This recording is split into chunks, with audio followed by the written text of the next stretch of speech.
Bingo. So I want to spend the bulk of the time that was allotted to me really focusing on how to take care of these folks. Management principles.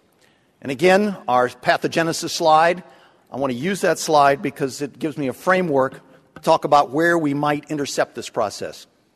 Blocking the trigger, the initiation sequence, blocking mediators. Unfortunately, this doesn't consume a whole lot of our time. Most of what we're doing down here is trying to block manifestations, buy time so that the patient's own defense systems can clean up this mess, and at the same time trying to minimize problems in the ICU. So let's look at the triggering process. What can we do there? And probably the most important trigger management we can do is to manage infections, pneumonias, sepsis, and the like.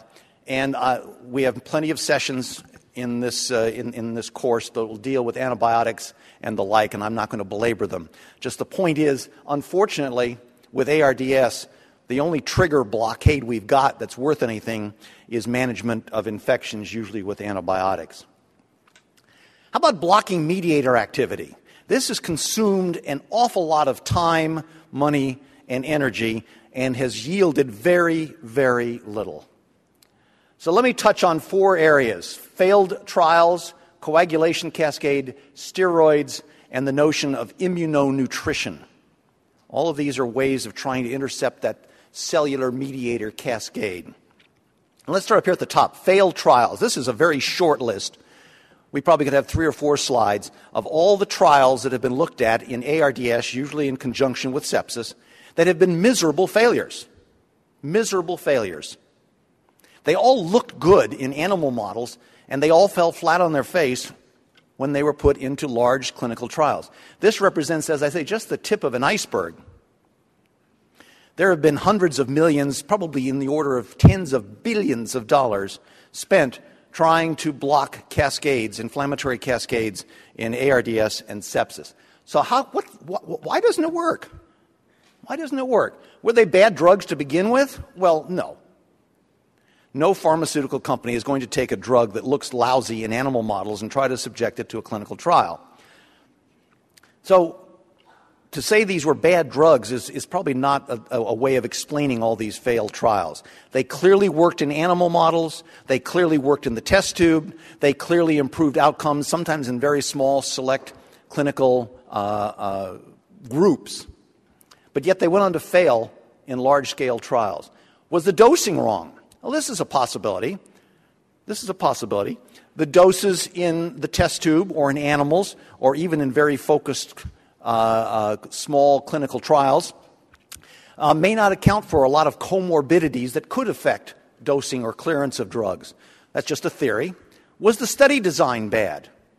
Well, 20 years ago or even 10 years ago, I might have said that. Many of these studies, early studies, were often underpowered. They didn't have enough patients to pick up small differences in outcome. But I really don't think that's the point, or that's really true anymore. We've gotten pretty good at getting decent sample sizes, reasonable endpoints. Assurances of biological activity is important. Any of these trials, it's one thing to look at the ultimate outcomes, but you want to make sure that the drug is in there doing what you think it's doing. Here's where I think the action is. Here's where I think the action is. I've showed you in my first presentation that ARDS is really a heterogeneous set of diseases. And it may be that sepsis-induced ARDS in an 80-year-old patient with malignancy is a whole lot different than ARDS in a young 20-year-old who got a lung contusion. And I think it's way oversimplified to think that a drug that might work in one will work necessarily in the other. And I'm afraid that's what's probably happening. We are enrolling people in these trials with a huge array of different mechanistic processes going on. And as a consequence, I'm afraid that some of these drugs that might have wonderful efficacy in a subpopulation, it's getting lost in this dilution.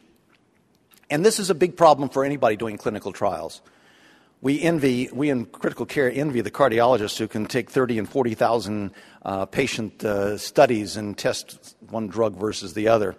It's very difficult to get a large number of ARDS patients with a single mechanistic design or process going on in any kind of a study. I've been involved with the ARDS for 15 years now, and it takes us years. These are 12 centers that are pretty good at finding patients with acute lung injury. It takes us usually 2 or 3 years to collect a couple of hundred patients, and those are taking all comers. Those are taking all comers. So I'm afraid this is where the problem is, and I don't have a lot of optimism, unfortunately, for the future. Well, let me rephrase that. I don't have a lot of optimism for the immediate future. I do have optimism for the far more distant future as we genetically pattern these folks, as we determine the various mechanisms that are predominant in their particular type of ARDS. And I'm hoping that in the future we'll be able to better characterize these patients and better enlarge these clinical trials networks, things like the Canadian Clinical Trials Networks. It has many more centers than the ARDSNet does to be able to find these kinds of patients and truly test these things. At the moment, though, in 2010, we really don't have much in the way of mediator modulation. The coagulation cascade might be one exception. This is an ARDS lung, and it just reminds us that there are capillary thrombi in the lung.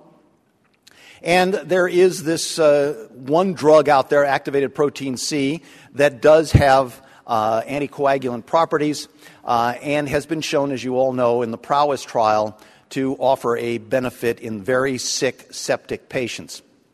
I would point out that in this trial, the majority of the patients who fell into the effective category did have ARDS. So I think it's reasonable if they meet other criteria and don't have the contraindications to activated protein C. This might be one way of mediating the inflammatory process or modulating the inflammatory process in ARDS.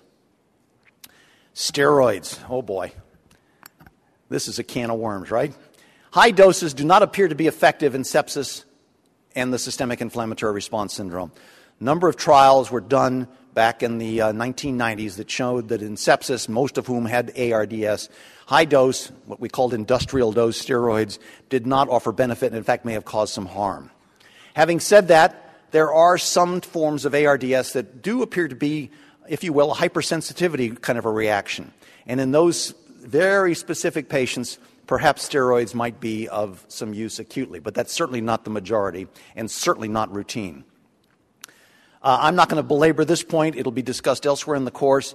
This notion of stress doses of steroids, the idea here being that you've got a systemic inflammatory response process going on. It's hit the brain, it's hit the heart, it's hit the kidney. It also likely may be hitting the adrenal gland, and stress dose steroids, many people, myself included, will add stress dose steroids if we have hypotension on pressors. And that seems to be a reasonable thing to do. Many of these patients, of course, will have ARDS as well. Here's where the real controversy is. Go back to that pathogenesis slide I showed you a little while ago. Towards the end of the first week and into the second week of ARDS, we start getting lymphocytes in the lung, the healing process and the fibrosis process. And it is thought that maybe putting steroids in here, a week or two out, might have some benefit in improving lung outcome. So let me ask you, I'm not sure there is a right answer to this one, Henry. I'm sorry, this may mess up the score system. But I always love asking this question because I'm interested in what my audience does. So you got a patient who's about 10 days out. They're clearly not infected, but their inflammation is still rather substantial. They're still, if you will, stuck on the ventilator. They're failing spontaneous breathing trials. Bilateral injury, let's say they had, resolved sepsis or resolved aspiration. Do you guys use steroids in this particular situation? Answer A is yes, almost always. B, almost never. Or C, only when I'm really, really desperate. So can I have the audience response question up? There we go.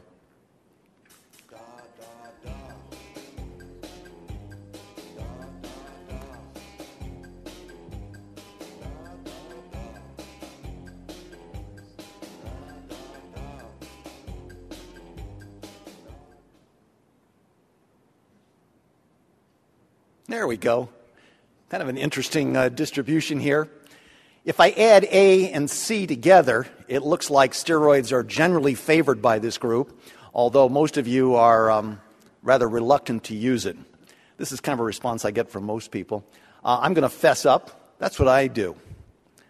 I don't have a whole lot of data to support that, but I will share with you the ARDS network trial. Wes touched on this yesterday, and this is what I used to back up my decision to do that. So this is looking at the Lazarus trial.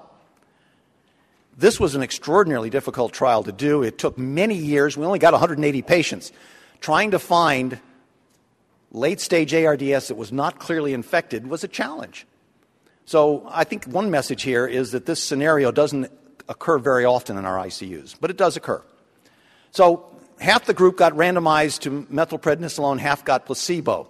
As you can see, the mortality rates had no difference whatsoever. So it didn't affect mortality. But notice what it did do over here. This is the prednisone group, or methylprednisolone group. This is the control group. They came off the ventilator quicker, and rather dramatically quicker. But look what happens here. They went back on again.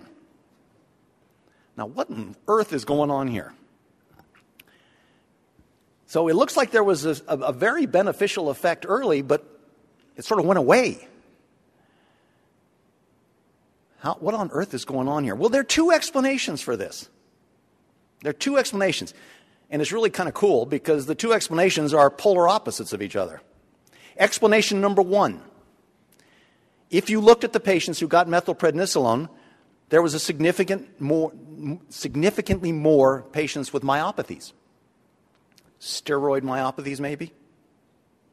And the theory might be that because of this myopathy, they were unable to cough as well, clear their secretions as well, protect their airway as well, and that's why they went back on the ventilator. In other words, we gave too much steroids. There's another explanation. The way the ARDS network trial was designed is if you came off the ventilator, your drug got stopped. Got stopped within a day. Well, those of you who like steroids and use steroids a lot recognize that if you get a benefit from steroids, you don't stop them. If anything, you taper them. The ARDS-net did not do that. They were stopped cold turkey. And Umberto Meduri, who's one of the major proponents of late-stage steroids, in no uncertain terms called the network a bunch of idiots for doing it that way. And it actually makes some sense. You would argue that, yeah, the steroids were having an effect. You took them off the ventilator, and then you took away the steroids. You used too little steroids. So two polar opposite explanations. How do we make sense of this? It's hard. But this is my rationale for using steroids in those rare patients who meet those criteria, but I will tend to taper them rather than stop them cold turkey. That's one man's opinion, and you can take it for what it's worth. The last category of mediator modulation I want to touch on is immunonutrition, which is a really kind of a cool term. What it means is you're adding various combinations of nucleotides and amino acids.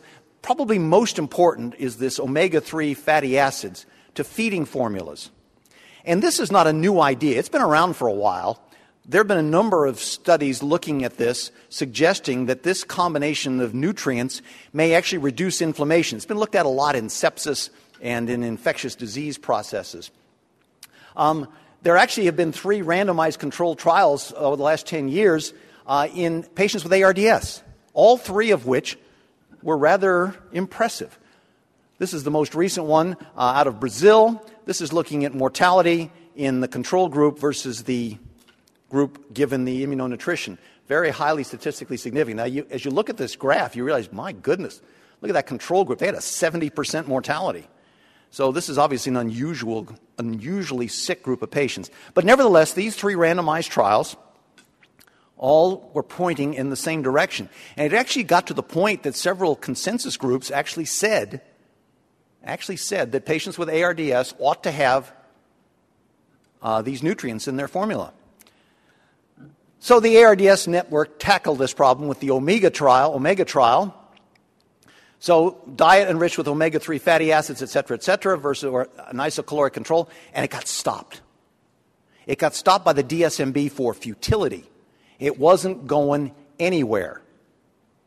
And the chances of finding a positive study were virtually zero. So the Data Safety Monitoring Board, in order to save taxpayers' money, stopped this trial cold.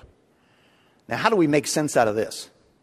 We've got 3 other randomized trials that look very good, and now one done by the ARDS that is a wash. Well, I'm not sure how to give you a good explanation for this. One of the theories, and the writing committee for this is still wrestling with how to put the discussion together, I'll try to make some sense out of this, but one of the theories is that in the other 3 trials versus the ARDS trial, the control group actually had some other fatty acids, omega-6s to be specific. Whereas in the ARDS trial, the control group had no fatty acids whatsoever. It was truly a sugar solution, pure glucose. And so the idea may be that some of these items in the control groups of the other studies may have actually been producing some harm. That is purely a theory. It's purely speculation. But we do have this conundrum of 3 trials suggesting there's benefit, and the ARDS trial, which is by far the largest, I might add, showing no benefit. So I'm not sure what to give you in terms of a recommendation here. Again, I'm anxiously awaiting my colleagues to finish up the discussion section of our paper and try to make some sense out of it. So what we've done is I've spent time talking about blocking the initiation sequence, trying to manipulate mediators. And what I want to spend the remainder of my time is down here. How do we manage the syndrome? How do we buy time for the patient? How do we make things, how we avoid making things worse? So the goals are to buy time and to avoid iatrogenic complications. And obviously, most of us in the room spend a lot of time thinking about gas exchange, and I've touched a little bit yesterday on lung protection, so did Wes. Make sure other components of oxygen delivery are optimal. Lung fluid fluxes, Wes touched on this yesterday. And then I won't have time to discuss this, but clearly nutrition, infection prevention, DVT prophylaxis are all important things to do. Let's talk about gas exchange and lung protection. We've already touched on some of this already. Wes touched on some of this as well. But I want to reemphasize a couple of what I think are key points and then add some things. So ventilator management. I don't think anybody here would argue with the idea that you're going to start these patients at 6 mLs per kilo. The ARDS rules say you can increase that to 7 or 8 mLs per kilo for gas exchange or comfort, provided that your plateau pressure remains below 30. Again, the caveat about you may be able to push that higher in patients with stiff chest walls. I'll talk about PEEP in just a second. And these are a couple of unconventional approaches that I'll touch on. So I showed you the slide yesterday, ventilator-induced lung injury, overdistension over here, collapse and reopening over here, and maybe even excessive tidal stretch. Again, you've seen this slide before. The evidence is really strong supporting using smaller tidal volumes and plateau pressures less than 20 centimeters of water. And again, I showed you this slide, but I want to remind you one more time. This may involve trade-offs. You may have worse hypoxemia in these smaller tidal volumes, but because you're protecting healthier regions of the lung, those patients actually go on to live. The issue of expiratory pressure. And again, just to reemphasize the notion, it's not the collapse that causes the injury. It's the stretching that occurs at interfaces as you open and close the lung. We get nervous about 30 centimeters of water stretching pressure at end inspiration. Jerry Mead, a number of years ago, estimated that the tension that develops at these interfaces can be triple or quadruple that. So the stretching that goes on at alveolar units, particularly alveolar units, adjacent alveolar units as they open and close, can be profound. So this leads me to the issue of how do you set PEEP in ARDS. Obviously, I would love to have visual assistance. Wouldn't it be cool if we had CT scans in our ICU? We could add as much PEEP as we could, looking at the recruitable regions of the lung, and we could very carefully watch the upper regions of the lung, the normal regions, to make sure we're not over-distending it. That would be really cool, but we're not there yet. A technique that we may see in the next year or two is kind of a poor man's CT scan. It's called electrical impedance tomography. This won't be on the boards, of course, but it's something to keep your eye out. It's an array of ECG electrodes wrapped around the chest, and you measure the electrical impedance across these electrodes, and you actually can create an image that looks like a very blurry CT scan. It may be a tool we can use to help set PEEP and other settings in the future. A lot of people like to use mechanical measurements, and these are fun. I'm a physiologist. I like doing this stuff. I bet you a bunch of you guys do too. Using pressure volume curves. Somebody asked me yesterday, where would you set the ventilator if you had a PV curve? And the ideal place to set the ventilator is on the deflation limb, just above the point where the lung starts to recollapse. But getting there with our current technology is very difficult and very time-consuming and not very practical. A surrogate for that is best compliance. Bob Kasmerick at Mass General has really espoused this. He takes the lung to total lung capacity and then looks at the compliance as he gradually decreases the PEEP. And when he finds that the compliance suddenly worsens, he considers that the point where the lung is starting to recollapse, and then goes back up to total lung capacity, comes back down, and sets his PEEP just above that. The stress index is kind of a cool thing. I don't know how many of you guys have looked at this. I don't have time to go into great detail. But it's kind of a simple way of assessing pressure-volume relationships during your tidal breath. You have to use a constant flow, so it has to be a volume assist control with a square wave of flow, and then you measure or look at the pressure waveform. And if there's recruitment, de-recruitment going on, you'll see a curvilinear kind of pressure-volume curve, or a pressure waveform. If you see overdistension, you see a convex upward pressure tracing. And if you have no overdistension and no collapse and reopening, your pressure waveform is an absolute diagonal straight line. Sounds good in theory. It doesn't always work in practice. Let's be honest, gang. In 2010, most of us use gas exchange in conjunction with our plateau pressures to set our PEEP. And we are balancing PEEP versus FiO2 to manage PO2. And each one of us in our minds has a PEEP FiO2 table. Some of us think PEEP is more important than FiO2. Some of us think FiO2 is more important to keep PEEP and plateau pressures low. And Wes showed you these two PEEP FiO2 tables from the ARDS network. The target is 55 to 80 millimeters of mercury. If you're below 55, you move up a step. If you're above 80, you go down a step. It's a very easy tool to use. These are two that were used by the ARDS network. This is a low PEEP emphasis right here, the gray bars. Later PEEP FiO2 table used was this dark blue, a more aggressive PEEP. And since the ARDS network, actually two other large trials have been done. Wes mentioned these yesterday. The Canadian LOVES trial and the European Express trial. Similar designs, looking at PEEP FiO2 tables that emphasize PEEP, or PEEP FiO2 tables that emphasized FiO2, or prioritized, I shouldn't say emphasized, prioritized. And these are what we found, and it's remarkably similar among all three trials. So the low PEEP, the high PEEP strategy, you will notice that the PEEP settings were about 5-6 centimeters higher in the high PEEP group and then in the low PEEP group. You'll notice that the compliance is always better. You will notice that the P to F ratio is always better. So PEEP was doing what it was supposed to do. It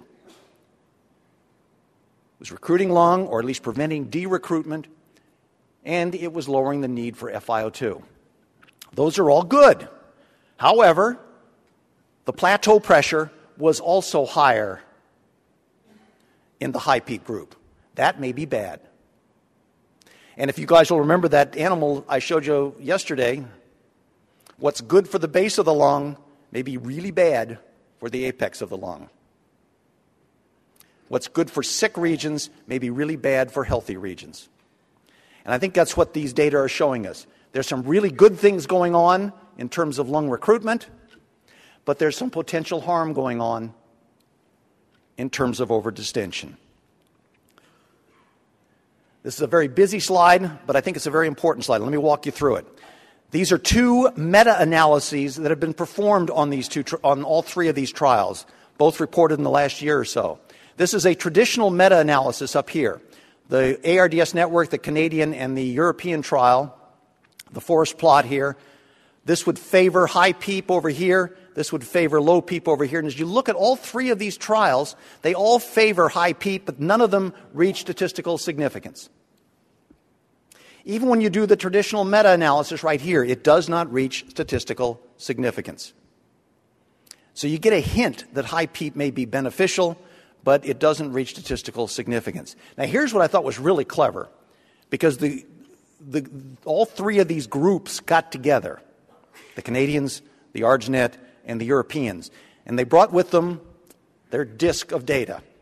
And they threw all three of these disks together and pooled all the data. So instead of doing a traditional meta-analysis, which takes means and standard deviations, it took all the raw data and combined it into one gigantic study of almost 3,000 patients. And then a priori, they made a very important decision. They said, we're going to analyze the sicker patients separately from the not so sick.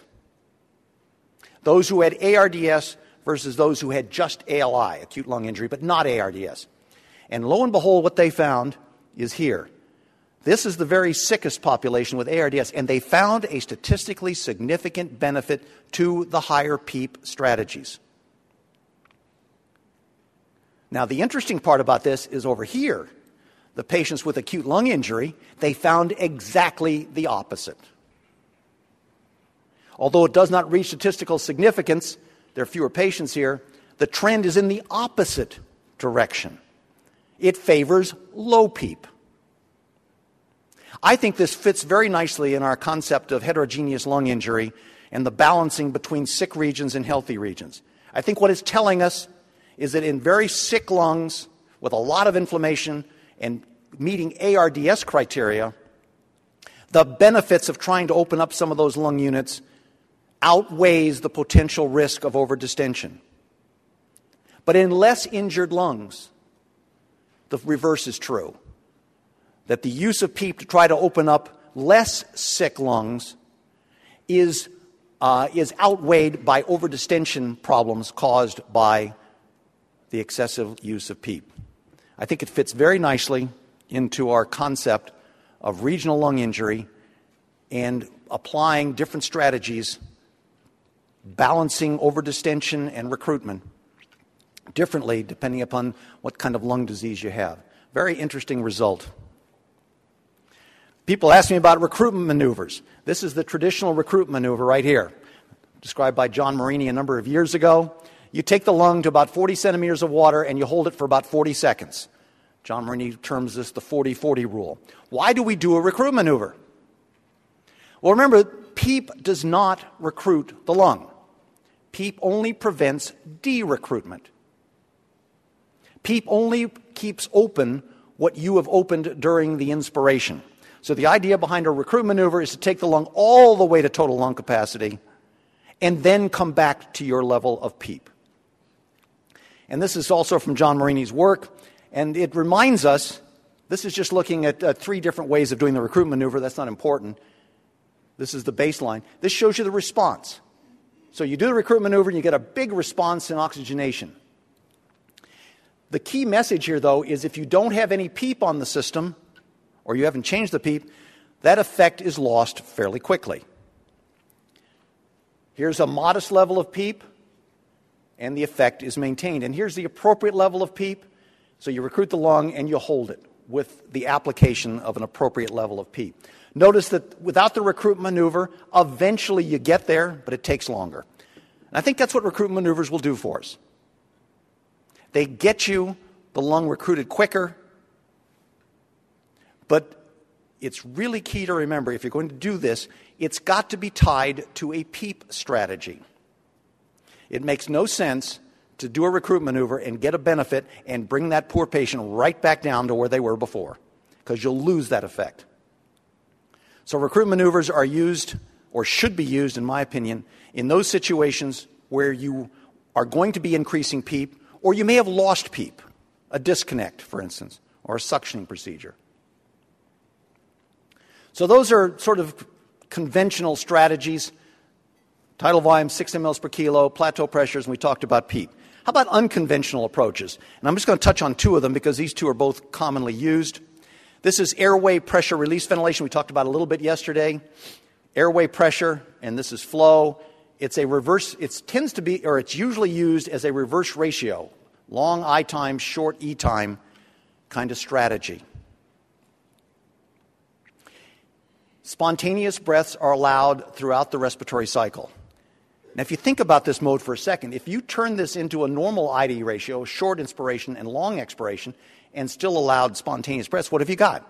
You've got run-of-the-mill, pressure-targeted IMV. So it's not a new magical mode.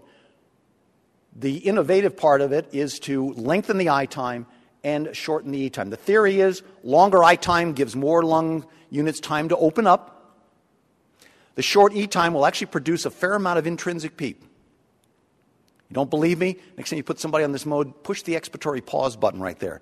You'll be amazed how much trapped gas is in that lung because of the short expiratory time. So this long I time is an alternative way of increasing mean airway pressure without adding set PEEP and without adding any more tidal volume. When might you want to use it, at least theoretically? If your conventional strategy is not providing you with good gas exchange at acceptable levels of plateau pressures in FiO2. The next approach might be to lengthen the I time out. Now, a couple of things people don't understand and don't realize on this mode. Again, one of them is the fact that there is a lot of intrinsic PEEP in there. But a second thing is, look at this inspiratory pressure right here. It's set in this example. I can't read it too well from here. It looks like about 20 centimeters of water or so. Many people walk away from the bedside thinking this is the plateau pressure in this patient. It's not. It's not. Why is it not? Because the patient, if they're breathing spontaneously, as this patient is, will be generating a negative pressure in their pleural space to get that spontaneous breath. And in thinking about transpulmonary pressure, which is the injurious stretching pressure of the lung, you've got to add what you are applying in the airway. You got to tack onto that what the patient is pulling on the other side. So if I've got 20 set here and the patient is pulling an additional 10, guess what? The transpulmonary pressure is 30. So just be aware that this inflation pressure is not the end inspiratory stretching pressure in the lung. It doesn't make it bad. It just means it's something to remember. Does it work? Yeah, it works. Supplies good gas exchange. And you can get for improved oxygenation with higher mean pressures without adding to your PEEP or tidal volume. But does it improve outcome? This is the best study, in my opinion, to date. It's about 60 patients out of Scandinavia that shows that the survival and the ventilator-free days are absolutely identical. There are a couple of trials out I'm aware of that seems to suggest APRV has a better outcome. I would caution you with those trials, one in particular that came out of Germany a few years ago. The control group was atrocious. The control group was a mode that had to be paralyzed for 3 days. Hardly a control group you'd want in a study looking at ventilator length of stay. This is, I think, one of the best done. My conclusion on APRV is that it's physiologically sound. You need to understand it and some of its quirks like air trapping and end inspiratory stretch, but don't delude yourself that there's good data supporting an improved outcome. Although it's listed in the book, I just want to make sure everybody knows my disclaimer here. I do consulting work for Care Fusion, who manufactures the high-frequency oscillator. I like to think I'm unbiased, but I just want to be honest with you guys. High frequency, as I said yesterday, is CPAP with a wiggle. So here's our pressure volume curve on its side, overdistension risk, collapse and reopening risk. High frequency uses breathing frequencies of 2, 3, 4, 5, 6, even 900 breaths a minute, and very, very small tidal volumes, less than 1 ml per kilo at the alveolar level. Gas transport is funky. It's not bulk flow. It uses augmented diffusion and Taylor dispersion and some other fancy fluid mechanics mechanisms to get oxygen down the tracheobronchial tree and CO2 back up. It does work. But think of this as CPAP, trying to minimize overdistension and under-recruitment injury. There's only been one large trial done on this, the MOAT trial, and it shows certainly what looks like a benefit to high frequency, 53% survival versus 38% survival. Got to be cautious with this study. It was not a very big study, and as a consequence, the p-value does not reach statistical significance.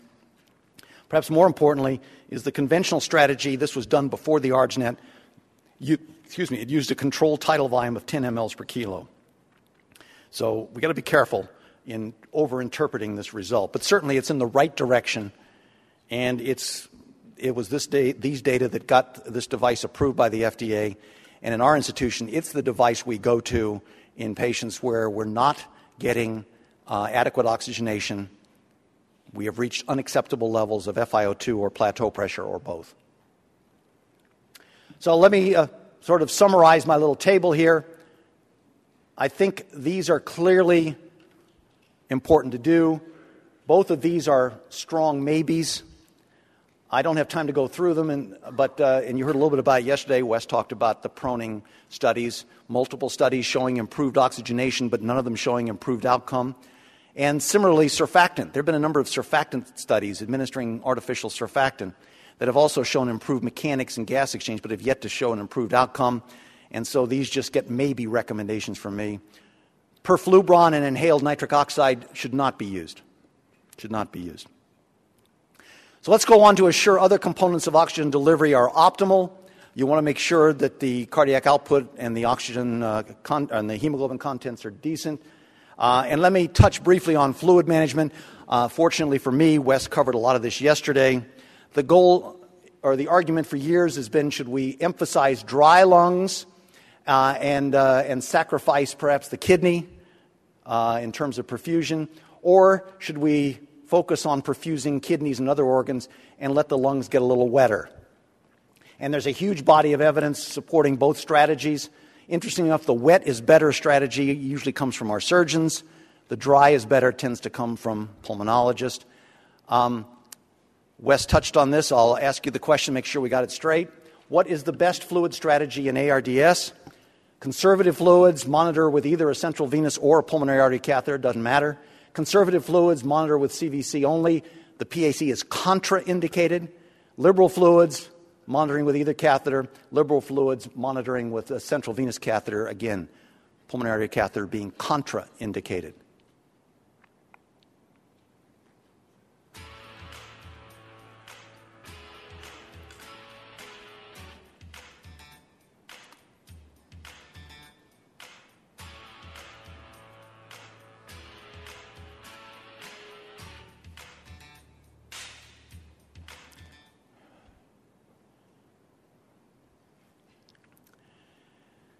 Yeah, the correct answer here is A. I think the reason people answered B is because you were concerned about this pulmonary artery catheter issue. The pulmonary artery catheter really isn't contraindicated. It didn't cause harm. It just didn't cause benefit. So the more correct answer would be you could use either catheter. And what makes this answer wrong is to say that it's contraindicated. It's not contraindicated. So again, Wes went through this yesterday. Just to remind you, in the ARDS network trial, it's sort of interesting. This is looking at all previous ARDS network trials, looking at fluid balance where fluids were not controlled. And these ARDS-net centers, I suspect, are very much like you guys in the room. On average, it's kind of interesting, our patients get about a liter of fluid positive every day. And the ARDS-net algorithm, which really emphasized a dry strategy, actually was able to keep patients relatively euvolemic over the 7 days of the trial. And as Wes showed you yesterday, these drier lungs did come off the ventilator quicker. People ask, well, what about renal failure or heart failure or heart blood pressure problems and the like? Didn't happen. Did not happen. In fact, there was no increased incidence of dialysis, no increased incidence of vasopressors, no increased incidence of shock. So it can be done keeping the patients drier. So let me sort of summarize and conclude here. Our goals are to buy time and avoid iatrogenic complications. We've talked a lot about supporting gas exchange and protecting the lungs, oxygen delivery, fluid fluxes, and again, I don't have time to go into it. These issues will be covered elsewhere in this course. So our approach to therapy, as I say, unfortunately, we spend a lot of time down here to buy time. We try to minimize complications as best we can. We use antibiotics here. It'd be nice to find other ways to intercept this trigger. And unfortunately here, we have been dismal failures for the most part. But maybe in the future, by characterizing our study populations better and customizing our therapies, we might be able to find better ways to attack this disease. So with that, I'll close.